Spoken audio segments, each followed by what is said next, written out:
Namaskaram. Namaskaram. A very warm welcome to a new episode of Ladies Hour.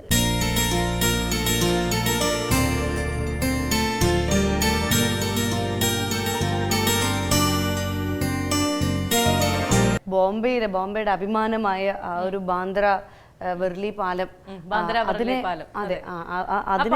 പ്രത്യേകത ഉണ്ടായിരുന്നു. ഇത്രയും കാലം ആ പാലത്തിന് ഒരു പ്രത്യേകത ഉണ്ടായിരുന്നു. ഇന്ത്യയിലെ ഏറ്റവും നീളം കൂടിയ പാലം എന്നുള്ള ഒരു പ്രത്യേകത ഉണ്ടായിരുന്നു. പരീക്ഷയ്ക്ക് പോകുന്നവരൊക്കെ ശ്രദ്ധിച്ചിരുന്ന ഒരു പാത്രം. അതെ അതെ അതെ അതെ അതിനെ കടത്തി വെട്ടിക്കൊണ്ട് മറ്റൊരു നദിയുടെ മകളിൽ, ബ്രഹ്മപുത്രയുടെ ട്രിബ്യൂട്ടറി ആയ ലോഹിത് റിവറിന്റെ മകളിലൂടെ പണിത ഡോലാ സാദിയ എന്ന് പറഞ്ഞ ഒരു പാലം. അതാണ് ഇന്ന് ഇന്ത്യയിലെ ഏറ്റവും നീളം കൂടിയ പാലം.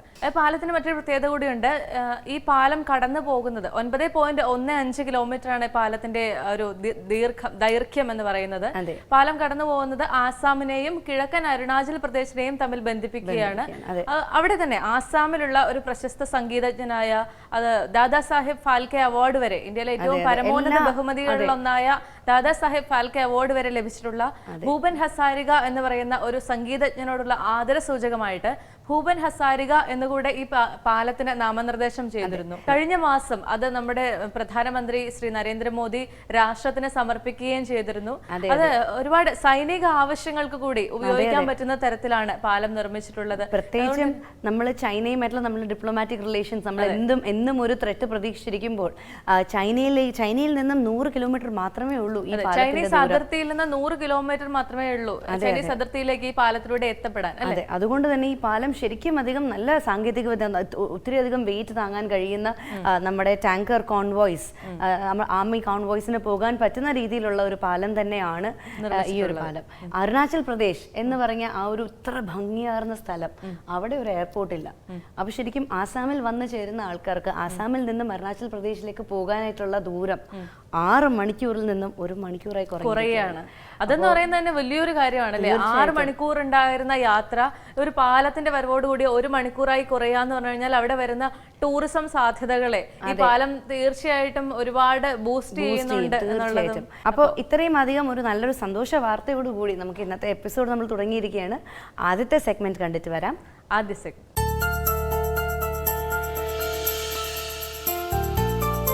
നമസ്കാരം, ഞാൻ അഞ്ജു ജെറി മാത്യു. ഞങ്ങൾക്ക് വെണ്ണലയിൽ ഡിസൈൻ യുവർ ഡ്രീംസ് എന്ന പേരിൽ ഒരു ബൊട്ടിക്കുണ്ട്.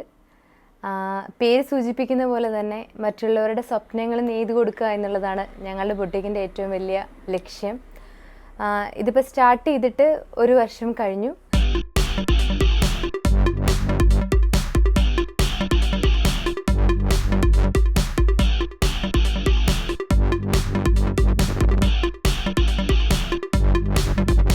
ഇതൊരു ലേഡീസ് ആൻഡ് കിഡ്സ് ബൊട്ടിക്കാണ്.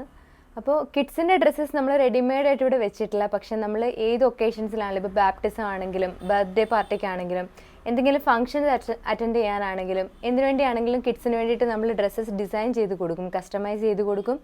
അവർ കൊണ്ടുവരുന്ന ഡിസൈൻസ് നമ്മൾ അതിൽ ചെറിയ മോഡിഫിക്കേഷൻസ് ഒക്കെ വരുത്തി അങ്ങനെയും ചെയ്ത് കൊടുക്കാറുണ്ട്.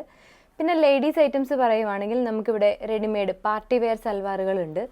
അപ്പോൾ അത് നമുക്ക് പാർട്ടിക്ക് യൂസ് ചെയ്യാവുന്ന ടൈപ്പും ഉണ്ട്, ഡെയിലി വെയർ ആയിട്ട് നോർമൽ ബഡ്ജറ്റിൽ നിൽക്കുന്ന ഡെയിലി വെയർ ആയിട്ട് യൂസ് ചെയ്യാവുന്ന ടൈപ്പ് സൽവാറുകളും നമ്മുടെ കയ്യിലുണ്ട്. പിന്നെ കുർത്താസ് ഉണ്ട്. എല്ലാ ബഡ്ജറ്റിലും ഉള്ള ആൾക്കാരെ ഉദ്ദേശിച്ചുകൊണ്ട് എല്ലാവർക്കും അഫോർഡ് ചെയ്യാൻ പറ്റുന്ന രീതിയിലുള്ള റേഞ്ചസ് എല്ലാം ഞങ്ങൾ ഇതിനകത്ത് ഉൾപ്പെടുത്താൻ ശ്രമിച്ചിട്ടുണ്ട്. നമ്മൾ മെയിനായിട്ടും ബോംബെ, ബാംഗ്ലൂർ, പിന്നെ നാട്ടിൽ നിന്ന് വളരെ റെയറായിട്ട് നമ്മൾ നാട്ടിൽ നിന്ന് കുറച്ച് സെലക്റ്റഡ് പ്ലേസസിൽ നിന്ന് നമ്മൾ പർച്ചേസ് ചെയ്യാറുണ്ട്. അതുപോലെ ഇപ്പോൾ ട്രെൻഡായിട്ടുള്ള ഹാൻഡ് വർക്ക് ചെയ്തിട്ടുള്ള ഐറ്റംസ്, അല്ലെങ്കിൽ നിങ്ങൾക്കൊരു പാർട്ടിക്ക് പോകുമ്പോൾ കുറച്ച് ഡിഫറെൻ്റ് ആയിട്ട് പ്രസൻറ്റ് ചെയ്യണമെന്ന് ആഗ്രഹമുള്ളവർക്ക് മിക്സ് ആൻഡ് മാച്ച് ചെയ്തിട്ടും, അല്ലെങ്കിൽ സിൽക്കിൻ്റെ കൂടെ ബാക്കിയുള്ള സംഭവങ്ങളൊക്കെ മിക്സ് ചെയ്തിട്ടുള്ള, അല്ലെങ്കിൽ ഫാൻസി ആയിട്ടുള്ള ഷോള് വരുന്ന ടൈപ്പും, അങ്ങനെ എല്ലാ യങ്സ്റ്റേഴ്സിനും കുറച്ച് പ്രായമായവർക്കും ചുരിദാർ ആദ്യമായിട്ട് യൂസ് ചെയ്ത് തുടങ്ങുന്നവർക്കും ഒക്കെ യൂസ് ചെയ്യാൻ തരത്തിൽ എല്ലാ രീതിയിലും സൽവാർ മെറ്റീരിയലിലും നമ്മളൊരു ഡിഫറൻസസ് ഉൾപ്പെടുത്താൻ വേണ്ടിയിട്ട് ശ്രമിച്ചിട്ടുണ്ട്. പിന്നെ നമുക്കുള്ളത് സ്കേർട്ടാണ്. സ്കേർട്ട് നമ്മളൊരു വെറൈറ്റി ഓഫ് സ്കേർട്ട്സ് നമ്മൾ കൊണ്ടുവരുന്നുണ്ട് ബോംബെയിൽ നിന്നൊക്കെ കൊണ്ടുവന്ന്. അതിൽ ഞങ്ങളുടേതായിട്ടുള്ള ചെറിയ മോഡിഫിക്കേഷൻസ് ഒക്കെ വരുത്തി അതിന് നമ്മളിവിടെ ബ്ലൗസസും സ്റ്റിച്ച് ചെയ്ത് കൊടുക്കും. പിന്നെ ഉള്ളതെന്ന് പറഞ്ഞു കഴിഞ്ഞാൽ നമുക്ക് പ്ലാസോ ബോട്ടം, ഇപ്പം കോമൺ ആയിട്ടുള്ളൊരു സംഭവമാണ് പ്ലാസോ അല്ലെങ്കിൽ പാരലൽ ബോട്ടം. അപ്പോൾ അതിന് ഈ പറഞ്ഞ പോലെ അതിൻ്റെ കൂടെ എന്ത് ടോപ്പ് ഇടും, അതിൻ്റെ കൂടെ എന്താണ് ചേരുക എന്നൊക്കെ ഒരു കൺഫ്യൂഷൻ ഉണ്ടെങ്കിൽ അതിനെ ഞങ്ങൾ ഗൈഡ് ചെയ്യാൻ വേണ്ടിയിട്ട് നിങ്ങൾക്ക് എന്ത് ഡൗട്ട് ഉണ്ടെങ്കിലും അതിന് ഇവിടെ നിന്ന് എടുക്കുന്ന സംഭവത്തിന് മാച്ച് ചെയ്യുന്ന രീതിയിലുള്ള ഹെൽപ്പുകളൊക്കെ ഞങ്ങൾ ചെയ്തു കൊടുക്കാറുണ്ട്. നമ്മളൊരു ഷോപ്പ് തുടങ്ങാൻ നമ്മൾ ആഗ്രഹിക്കുമ്പോൾ നമ്മൾ വിചാരിക്കും കാര്യങ്ങളൊക്കെ ഭയങ്കര ഈസി ആയിട്ട് പോകുന്നു. ഇപ്പോൾ എന്നെ സംബന്ധിച്ച് പറയുകയാണെങ്കിൽ എൻ്റെ സ്വന്തം ദേശം എന്ന് പറയുന്നത് ഇടുക്കിയാണ്. എൻ്റെ ഹസ്ബൻഡിൻ്റെ വീട് കോട്ടയത്താണ്. അപ്പോൾ പഠിച്ചത് ഞാനിവിടെ സെൻറ് തെരേസാസ് കോളേജിലായിരുന്നു പഠിച്ചിരുന്നത്. അതിനുശേഷം ഞങ്ങൾ കല്യാണമൊക്കെ കഴിഞ്ഞ് മസ്കറ്റിന് പോയി. അപ്പോൾ അവിടെ ചെന്ന് കഴിഞ്ഞപ്പോഴാണ് എനിക്കൊരു ഡിസൈനർ ബൊട്ടീക്ക് എന്നുള്ളൊരു കൺസെപ്റ്റിലേക്ക് എന്തെങ്കിലും ഒന്ന് സ്റ്റാർട്ട് ചെയ്യണം എന്നുള്ളൊരു ആഗ്രഹം കൂടുതൽ സ്ട്രോങ് ആയത്. ഇവിടെ കോഴ്സ് ചെയ്യുമ്പോഴേ ഒരു ചെറിയ ആഗ്രഹം ഉണ്ടായിരുന്നു. പക്ഷേ ഐ ഡോണ്ട് നോ എത്രമാത്രം അത് പോസിബിൾ ആവും എന്നുള്ളത് അന്ന് അത്രയും ആലോചിച്ചിരുന്നില്ല. അവിടെ ചെന്ന് കഴിഞ്ഞാൽ ഞങ്ങൾ നാട്ടിലേക്ക് സെറ്റിൽ ചെയ്യാൻ വേണ്ടിയിട്ട് പ്ലാൻ ചെയ്തപ്പോഴാണ് ഇങ്ങനൊരു ബൊട്ടീക്ക് തുടങ്ങണം എന്നുള്ളൊരു ആഗ്രഹം ഭയങ്കരമായിട്ട് സ്ട്രോങ് ആയത്. അതിന് എൻ്റെ ഹസ്ബൻഡിൻ്റെ പൂർണ്ണമായിട്ടുള്ള സപ്പോർട്ടും എനിക്കുണ്ടായിരുന്നു. അപ്പോൾ പ്രത്യേകിച്ചും എറണാകുളം പോലൊരു സ്ഥലത്ത് നമ്മളൊരു കാര്യം തുടങ്ങാൻ വേണ്ടിയിട്ട് വരുമ്പോൾ ഉള്ളൊരു ബുദ്ധിമുട്ടെന്ന് പറയുന്നത് ഇവിടെ മിക്ക ഓഫീസുകളും അല്ലെങ്കിൽ ഇതിപ്പോൾ രജിസ്ട്രേഷൻ വേണം, അല്ലെങ്കിൽ ഡ്രസ്സസ് പർച്ചേസ് ചെയ്യണം, അതൊക്കെ എവിടെ പോയി ചെയ്യും, എങ്ങനെ തുടങ്ങും എന്നുള്ള ആകെപ്പാടുള്ളൊരു കൺഫ്യൂഷൻ നമുക്കുണ്ടായിരുന്നു. പക്ഷേ എത്ര ബുദ്ധിമുട്ടിയിട്ടാണെങ്കിലും നമ്മൾക്ക് ഒരു എല്ലാ കാര്യങ്ങളും കറക്റ്റായിട്ട് വരികയും ഇവിടെ എല്ലാ രജിസ്ട്രേഷനും അല്ലെങ്കിൽ പർച്ചേസിന് പോവുക അങ്ങനെയുള്ള കാര്യങ്ങളെല്ലാം കുറച്ച് ഫാമിലി ഫ്രണ്ട്സും അല്ലാതെ നമ്മളുടെ പരിചയമുള്ള നമ്മളിങ്ങനെ ഒരു നല്ല രീതിയിലാവണമെന്ന കുറച്ച് ആഗ്രഹമുള്ള ആൾക്കാരുടെ ഹെൽപ്പൊക്കെ നമുക്ക് ഈ കാര്യത്തിൽ ഒരുപാട് ഉണ്ടായി. അറ്റ് ദ സെയിം ടൈം നമുക്ക് മറ്റുള്ളിടത്ത് നിന്ന് നമ്മളുടെ ഷോപ്പിനെ എന്തെങ്കിലും രീതിയിലൊരു വ്യത്യസ്തമാക്കണം എന്നുള്ളൊരു ആഗ്രഹം നമുക്കുണ്ടായിരുന്നു. അപ്പം ലോക്കൽ പർച്ചേസ് ചെയ്ത് കഴിഞ്ഞ് കഴിഞ്ഞാൽ ഒരുപക്ഷെ എറണാകുളത്ത് പലയിടത്തും ആ സെയിം സാധനങ്ങൾ തന്നെ അവൈലബിൾ ആവും എന്നുള്ളൊരു ബുദ്ധിമുട്ട് ഉണ്ടാവുന്നത് കൊണ്ട് ഞങ്ങൾ പർച്ചേസ് പുറത്തുനിന്നാക്കാമെന്ന് തീരുമാനിക്കുകയായിരുന്നു. അപ്പോൾ ആദ്യമായിട്ട് പോയി പർച്ചേസ് ചെയ്യുമ്പോൾ നമുക്ക് എല്ലാം ഒരു പുതുമയാണ്. ഏതെടുക്കണം, ഏതെടുത്താൽ നന്നായിരിക്കും, ഏതായിരിക്കും കസ്റ്റമറിന് ഇഷ്ടപ്പെടുക. പക്ഷെ അത് 1-2 തവണ നമ്മൾ പർച്ചേസ് ചെയ്ത് കഴിഞ്ഞ് നമ്മളുടെ കടയിൽ വരുന്ന കസ്റ്റമറുടെ ടേസ്റ്റ് കാണുമ്പോൾ നമുക്ക് മനസ്സിലാവും ഇന്ന സാധനമായിരിക്കും അവർ കൂടുതൽ ആഗ്രഹിക്കുക എന്നുള്ളത്.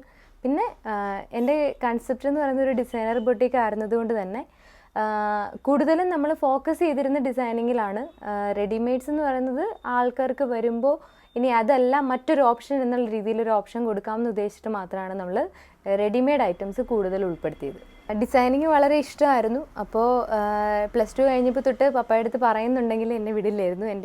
ഞാൻ ഡിഗ്രി ചെയ്തത് BSc മാത്സ് ആയിരുന്നു. BSc മാത്സ് കഴിഞ്ഞിട്ട് ഫാഷൻ ഡിസൈനിങ്ങിന് പോയേ പറ്റുള്ളൂ എന്ന് പറഞ്ഞ് വാശി പിടിച്ചാണ് ഫാഷൻ ഡിസൈനിങ്ങിന് പോയത്. കാരണം നമ്മൾക്കൊരു കോൺഫിഡൻസ് ഉണ്ടല്ലോ, ഇന്ന ഫീൽഡിൽ പോയി കഴിഞ്ഞാൽ നമ്മൾ കൂടുതൽ നന്നായിട്ട് നമുക്ക് എല്ലാ കാര്യങ്ങളും ചെയ്യാൻ പറ്റും, അല്ലെങ്കിൽ അതിനകത്ത് നമുക്ക് എന്ത് ഇഷ്ടമുണ്ടോ അതിനകത്ത് നമ്മൾ കൂടുതൽ ആത്മാർത്ഥത കാണിക്കും.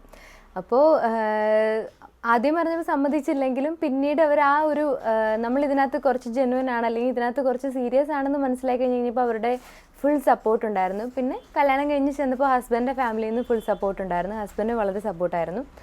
ഞാൻ അതിനുശേഷം MSc മാത്സ് B.Ed ചെയ്തു. എങ്കിലും അതിനുശേഷം പിന്നെ ടീച്ചിങ്ങിന് പോകണ്ട, ഇത് തന്നെ ആയിരിക്കും നമുക്ക് കൂടുതലും നല്ല ഫീൽഡ് എന്ന് ചിന്തിച്ചുകൊണ്ട് തന്നെ എന്തായാലും ഒരു ഷോപ്പ് തുടങ്ങാം, ആ ഒരു ഡ്രീം ഫോളോ ചെയ്യാം എന്ന് തീരുമാനിച്ച് തന്നെ നമ്മൾ ഈ ഒരു ഫീൽഡിലേക്ക് കടന്നു വരികയായിരുന്നു. എൻ്റെ വീട്ടിൽ പപ്പ, മമ്മി, 2 അനിയന്മാരാണ്. പപ്പ ഫെഡറൽ ബാങ്കിൽ മാനേജറാണ്, മമ്മി ഹൗസ് വൈഫാണ്. 2 ബ്രദേഴ്സ് ഉണ്ട്, അവർ 2 പേരും പഠിക്കുകയും വർക്ക് ചെയ്യുകയൊക്കെ ചെയ്യുന്നു. പിന്നെ ഹസ്ബൻഡിൻ്റെ വീട്ടിൽ ചേട്ടൻ, ചേച്ചി, 2 അനിയത്തിമാർ, എല്ലാവരും കല്യാണം കഴിഞ്ഞു. പപ്പ, മമ്മി, ഫാമിലിയുടെ ഫുൾ സപ്പോർട്ടുണ്ട്. ഹസ്ബൻഡിൻ്റെ പേര് ജെറി മാത്യു എന്നാണ്. ഹസ്ബൻഡാണ് ഇങ്ങനൊരു കാര്യം പറഞ്ഞപ്പോൾ തന്നെ അതിന് എന്തൊക്കെ ചെയ്യാൻ പറ്റും എന്നുള്ള ഗൈഡ് ലൈൻസും അല്ലെങ്കിൽ ബാങ്ക് ലോണിനെ കുറിച്ചുള്ള കാര്യങ്ങളൊക്കെ അന്വേഷിക്കാനും എല്ലാ കാര്യങ്ങൾക്കും എന്നെ സപ്പോർട്ട് ചെയ്യാൻ വേണ്ടിയിട്ടൊക്കെ മുൻപിലുണ്ടായിരുന്നു ഹസ്ബൻഡ്. പിന്നെ ഓഫ് കോഴ്സ് നമുക്ക് ഫിനാൻഷ്യൽ ആയിട്ടുള്ളൊരു സപ്പോർട്ട് വേണ്ടി വരുന്ന പല പല സിറ്റുവേഷൻസ് ഉണ്ട്. ബിസിനസ് ആകുമ്പോൾ ചിലപ്പോൾ നന്നായി വരും, ചിലപ്പോൾ മോശമായിരിക്കും. സീസൺ ബേസ് ചെയ്ത് അതിനകത്ത് പല പല വ്യത്യാസങ്ങളൊക്കെ വരും. അപ്പോൾ എനിക്ക് ഒരു സ്ട്രോങ് ആയിട്ടുള്ളൊരു സപ്പോർട്ടായിട്ട് ഒരു ബാക്ക് ബോൺ എന്ന് പറയാവുന്ന രീതിയിൽ തന്നെ ഹസ്ബൻഡിൻ്റെ സപ്പോർട്ട് ഉണ്ടായിരുന്നതുകൊണ്ടാണ് പല സിറ്റുവേഷൻസിലും നമുക്ക് ധൈര്യമായിട്ട് നിന്ന് മുന്നോട്ട് പോകാൻ പറ്റിയത്. പപ്പ ബാങ്കിലായതുകൊണ്ട് പപ്പയുടെ ഭാഗത്തു നിന്ന് നമുക്ക് ബാങ്ക് സംബന്ധമായ ലോണൊക്കെ എടുക്കുന്ന ടൈമിലും മുദ്രാ ലോണിനെ സംബന്ധിച്ചോ അല്ലെങ്കിൽ അങ്ങനെ ബാങ്ക് സംബന്ധമായ എല്ലാ കാര്യങ്ങൾക്കും പപ്പയുടെ ഭാഗത്തു നിന്നൊരു നല്ല സപ്പോർട്ട് ഉണ്ടായിരുന്നു. പിന്നെ ഇപ്പോൾ വെക്കേഷനൊക്കെ ആവുകയാണെങ്കിലോ അവധിയൊക്കെ ആവുകയാണെങ്കിലോ എപ്പോഴും വീട്ടിൽ നിന്ന് ആൾക്കാർ ഇവിടെ വരും, എൻ്റെ കൂടെ കൂടും, അല്ലെ എൻ്റെ കൂടെ സപ്പോർട്ട് ചെയ്യും. ഇപ്പം ഞങ്ങൾക്കൊരു ഫാമിലി ഷോപ്പ് മാതിരി തന്നെയായി ഇത്. ഇപ്പം ഡിസൈനർ ബൊട്ടിക്ക് അല്ലെങ്കിൽ ലേഡീസ് ബൊട്ടിക്ക് എന്നുള്ളതല്ല, എല്ലാവരും അതിനകത്തേക്ക് ഇൻവോൾവ് ആവുക. ഇപ്പം ക്യാഷ് കൗണ്ടറിൽ ഇരിക്കാനാണെങ്കിൽ അല്ലെങ്കിൽ കൂടുതൽ കാര്യങ്ങൾ മെറ്റീരിയൽ പുറത്ത് പർച്ചേസ് ചെയ്യാൻ വേണ്ടിയിട്ട് എന്തെങ്കിലും ആവശ്യം വരികയാണെങ്കിൽ അതിന് പോകാനും ഒക്കെ എല്ലാവരുടെയും ഒരു സപ്പോർട്ട് എനിക്ക് കിട്ടുന്നുണ്ട്. അതുകൊണ്ടാണ് എനിക്ക് കൂടുതലും മുന്നോട്ട് പോകാൻ വേണ്ടിയിട്ട് പറ്റുന്നതും. DYD അല്ലെങ്കിൽ ഡിസൈൻ യുവർ ഡ്രീംസ് ബൊട്ടീക്കിൻ്റെ ഒരു പ്രത്യേകത എന്താണെന്ന് എന്നോട് ചോദിക്കുകയാണെങ്കിൽ ഞാൻ പറയും, നമ്മൾ ബഡ്ജറ്റ് ഓറിയൻറ്റഡ് ഡിസൈനിങ് ആണ് ചെയ്യുന്നത്. അപ്പോൾ ഒരു കല്യാണത്തിന് പോവുകയാണെങ്കിൽ നമ്മുടെ മനസ്സിലൊരു കാൽക്കുലേഷൻ കാണും, ഇത്ര രൂപയുടെ ഡ്രസ്സ് നമുക്ക് പർച്ചേസ് ചെയ്തേക്കാമെന്ന്. പക്ഷേ സംടൈംസ് നമ്മൾ എടുക്കാൻ പോകുമ്പോൾ അത് പോസിബിൾ ആവത്തില്ല, ചിലപ്പോൾ അതിനേക്കാൾ കൂടുതലൊക്കെ അതിൻ്റെ ബഡ്ജറ്റ് കടന്നു പോകും. അപ്പോൾ എൻ്റെ ഒരു ആഗ്രഹം എന്ന് പറയുന്നത് ബഡ്ജറ്റ് ഓറിയൻറ്റഡ് ആയിട്ട് നിങ്ങളൊരു ബഡ്ജറ്റ് പറയുകയാണെങ്കിൽ ആ ബഡ്ജറ്റിൽ നിങ്ങൾക്ക് ഡിസൈൻ ചെയ്ത് തരുന്ന രീതിയിൽ അങ്ങനെയുള്ള ഡിസൈൻസ് നിങ്ങൾക്ക് മുന്നിൽ പ്രസൻറ്റ് ചെയ്യണം. അതിപ്പോൾ ഏത് ഒക്കേഷനാണെങ്കിലും, ഇപ്പോൾ ബാപ്റ്റിസം ആണെങ്കിലും കല്യാണം ആണെങ്കിലും എല്ലാത്തിനും നമ്മുടെ മനസ്സിലൊരു കാൽക്കുലേഷൻ കാണും, ഇത്ര രൂപയ്ക്ക് ഉള്ളിൽ നിൽക്കുന്ന ഒരു ഡ്രസ്സ് കിട്ടിയിരുന്നെങ്കിൽ. അതിനെ സപ്പോർട്ട് ചെയ്യുന്ന രീതിയിലാണ് ഞങ്ങൾ ഇവിടുന്ന് ഡിസൈനിങ് കൂടുതലായിട്ട് ചെയ്തു കൊടുക്കുന്നത്. അതുപോലെ തന്നെ ഇവിടെ നോർമൽ സ്റ്റിച്ചിങ് ഉണ്ട്. അതായത് ഇപ്പം നിങ്ങൾക്കൊരു ലൈനിങ് സൽവാറോ അല്ലെങ്കിൽ നോർമൽ സൽവാറോ അല്ലെങ്കിൽ ബ്ലൗസോ എന്തെങ്കിലും ഫംഗ്ഷൻ ഇടാൻ വേണ്ടിയിട്ടുള്ള ഇത്തിരി പാറ്റേൺഡ് ആയിട്ടുള്ള ഒരു ബ്ലൗസോ അങ്ങനെ എന്ത് സംഭവം സ്റ്റിച്ച് ചെയ്യണമെങ്കിലും, നിങ്ങൾ കുട്ടിക്ക് വേണ്ടി ഒരു നോർമൽ ഡ്രസ്സ് സ്റ്റിച്ച് ചെയ്യണമെങ്കിലൊക്കെ നിങ്ങൾക്ക് DYDയിലോട്ട് ധൈര്യമായിട്ട് കടന്നു വരാവുന്നതാണ്. ഇവിടെ സ്റ്റിച്ചിങ്ങിനൊക്കെ സ്റ്റാർട്ടിങ് റേഞ്ച് 500 മുതലുണ്ട്. അപ്പം ഡിസൈൻ അനുസരിച്ചാണ് പിന്നീട് അതിനകത്ത് ചേഞ്ചസ് ഒക്കെ വരുന്നത്. അപ്പം എല്ലായിടത്തും ഡിസൈനർ ബൊട്ടിക്കാണല്ലോ, ഞങ്ങളെങ്ങനെ നോർമൽ സ്റ്റിച്ചിങ്ങിന് എവിടെ പോവും എന്നൊരു കൺഫ്യൂഷൻ നിങ്ങൾക്ക് ഉണ്ടെങ്കിൽ നിങ്ങൾക്ക് നിശ്ചയമായും ഡിസൈൻ യുവർ ഡ്രീംസ് ബൊട്ടിക്ക് അങ്ങോട്ട് വരാവുന്നതാണ്. ഞങ്ങളുടെ ഷോപ്പിൽ വന്ന് നിങ്ങൾക്ക് സ്റ്റിച്ച് ചെയ്ത് ഏത് ആവശ്യത്തിനുള്ളതും നിങ്ങളുടെ ആഗ്രഹങ്ങൾ പോലെ ഞങ്ങൾ ചെയ്തു തരാൻ വേണ്ടിയിട്ട് ഞങ്ങളിവിടെയുണ്ട്. ഭാവിയിലേക്ക് DYD എന്ന എൻ്റെ ഒരു സ്വപ്നം എന്ന് പറയുന്നത്, മെയിനായിട്ട് നമ്മൾ അങ്ങനെ ഒരു പേര് കൊടുത്തപ്പോൾ DYD എന്നുള്ള പേരിൽ കൂടി നമ്മളത് ബ്രാൻഡ് രജിസ്റ്റർ ചെയ്തിട്ടുണ്ട്. അതായത് നമ്മളുടെ ഫാഷൻ ഹൗസിൽ നിന്ന് ഇറങ്ങുന്ന ഒരു ബ്രാൻഡഡ് ആയിട്ടുള്ള എന്തെങ്കിലുമൊക്കെ ഐറ്റംസ്, അതായത് കുർത്തയാവാം, അല്ലെങ്കിൽ സൽവാർ, റെഡിമെയ്ഡ് സൽവാർ ആവാം, അല്ലെങ്കിൽ ഡെയിലി യൂസിനുള്ള എന്തെങ്കിലുമൊക്കെ കോട്ടോ, അല്ലെങ്കിൽ നിങ്ങൾക്ക് ജോലിക്ക് കൂടുതൽ എളുപ്പം തരുന്ന രീതിയിലുള്ള ലൂസ് ബോട്ടംസോ അല്ലെങ്കിൽ ഓവർ കോട്ടോ, അങ്ങനെ എന്തെങ്കിലുമൊക്കെ ഒരു സംഭവം എൻ്റെ ബ്രാൻഡ് നെയിമിൽ DYD എന്നുള്ളൊരു ബ്രാൻഡ് നെയിമിൽ ഇറക്കുക എന്നുള്ളത് എൻ്റെ ഒരു വലിയ ഡ്രീമാണ്. അതുപോലെ തന്നെ ഇതിപ്പോൾ ഒരു ചെറിയ സ്പേസിലാണ് ഞങ്ങൾ സ്റ്റാർട്ട് ചെയ്തിരിക്കുന്നത്. തുടങ്ങിയിട്ട് 1 വർഷമായുള്ളൂ. ഇനി ഇതിൻ്റെ അടുത്ത ഡെവലപ്മെൻറ്റ് എന്ന് പറയുന്നത് ഉദ്ദേശിക്കുന്നത് കൂടുതൽ മെഷീൻസ് ഇടാവുന്ന, കൂടുതൽ ഹാൻഡ് വർക്കേഴ്സിനെ ഉൾപ്പെടുത്തിക്കൊണ്ടുള്ള ഒരു യൂണിറ്റ്, കുറച്ചുകൂടി ഡെവലപ്ഡ് ആയിട്ടൊരു യൂണിറ്റ് സ്റ്റാർട്ട് ചെയ്തിട്ട് അവിടെ കുറച്ചുകൂടെ നല്ല നല്ല വർക്കുകൾ കൂടുതലായിട്ട് ചെയ്ത് കുറച്ചുകൂടി ഡെവലപ്പ് ചെയ്തെടുത്ത് നമ്മളുടെ ഈ ഉള്ളിലുള്ള ആ ഒരു ഷോപ്പിംഗ് ഏരിയ ഫുള്ള് നമ്മളുടെ ഷോപ്പിൽ തന്നെ ചെയ്ത ഐറ്റംസ് വെക്കണം എന്നുള്ളതാണ് എൻ്റെ ഒരു വലിയ ഡ്രീം. അതുപോലെ തന്നെ ഞങ്ങൾക്ക് വെഡ്ഡിങ് ഡ്രസ്സസ് ഇപ്പോൾ തുടക്കം ആയതുകൊണ്ട് ഞങ്ങൾക്ക് ഞങ്ങളുടെ പ്രോഫിറ്റിൽ നിന്ന് കൂടുതൽ ഞങ്ങൾക്ക് അതിനുവേണ്ടി സ്പെൻഡ് ചെയ്യാൻ പറ്റുന്നില്ല. പക്ഷേ എൻ്റെ മനസ്സിലൊരു പ്ലാൻ ഉണ്ട്, വെഡ്ഡിങ് ഡ്രസ്സസ് കുറച്ച് വാങ്ങിച്ച് അല്ലെങ്കിൽ സ്റ്റിച്ച് ചെയ്ത് ഇത്ര നല്ല ഡ്രസ്സുകളൊക്കെ എടുക്കാൻ വേണ്ടിയിട്ട് ആഗ്രഹം ഉണ്ടാവും. മേ ബി അവർക്ക് അത്രയും ബഡ്ജറ്റ് ഉണ്ടാവില്ല. അങ്ങനെയുള്ള ആൾക്കാരെ, സാധാരണക്കാരായിട്ടുള്ള ആൾക്കാരെ ഹെൽപ്പ് ചെയ്യാൻ വേണ്ടിയിട്ട് ഒരു വെഡ്ഡിങ് ഡ്രസ് ബാങ്ക് സ്റ്റാർട്ട് ചെയ്യണം എന്ന് എനിക്കൊരു ആഗ്രഹമുണ്ട്. അതിന് ഞാൻ എൻ്റെ ഒരു പ്ലാൻ അനുസരിച്ചാണെങ്കിൽ അതിന് ഏബിൾ ആയിട്ടുള്ള ബാക്കിയുള്ള കസ്റ്റമേഴ്സ് ഉണ്ടാവും. അവരുടെ കയ്യിൽ ചിലപ്പോൾ അവർക്ക് കാശ് ഉണ്ടാവും, അവർക്ക് കൊടുക്കാൻ മനസ്സും ഉണ്ടാവും, അവർക്ക് ചിലപ്പോൾ അതിനുള്ളൊരു വഴി അറിയില്ലായിരിക്കും. അപ്പോൾ അങ്ങനെയുള്ള ആൾക്കാരെ ഇവരുമായിട്ട് മീറ്റ് ചെയ്യിപ്പിച്ച് നമ്മളിവിടെ നമ്മളുടെ ഇതിൽ ഡിസൈൻ ചെയ്ത് അവർക്ക് എത്തിക്കുന്ന രീതിയിലുള്ള ഒരു സംഭവം പ്രസൻറ്റ് ചെയ്യണം എന്നുള്ളതാണ് ഞങ്ങളുടെ ഏറ്റവും വലിയൊരു ഡ്രീം. ഓക്കെ, അതിലുപരി ഇപ്പോൾ ഉള്ള ആ കസ്റ്റമേഴ്സിനെ അതുപോലെ തന്നെ നമുക്ക് കൊണ്ടുപോവുകയും ചെയ്യണം. കൂടുതൽ കസ്റ്റമേഴ്സ്, ഇപ്പം DYD എന്ന് പറയുന്നത് ഒരു ഫാമിലി ആയിട്ട് കാണുന്ന, അല്ലെങ്കിൽ ഇവിടെ വന്ന് കൂടുതൽ സമയം സ്പെൻഡ് ചെയ്യുന്ന ഒത്തിരി കസ്റ്റമേഴ്സ് ഉണ്ട്. അപ്പോൾ അതിനേക്കാൾ ഉപരിയായിട്ട് ഇനി മുന്നോട്ടുള്ള ദിവസങ്ങളിലും ആ ഒരു സ്നേഹത്തോടുകൂടി കൂടുതൽ കസ്റ്റമേഴ്സിനെ കിട്ടണം എന്നാണ് ആഗ്രഹം. അത് തന്നെയാണ് ഞങ്ങളുടെ ഏറ്റവും വലിയ മോട്ടോയും. ഇവിടെ നിന്ന് ഇറങ്ങുന്ന ഓരോ കസ്റ്റമറും നല്ല ഹാപ്പി ആയിരിക്കണം, വീണ്ടും അവരിവിടെ വരണം.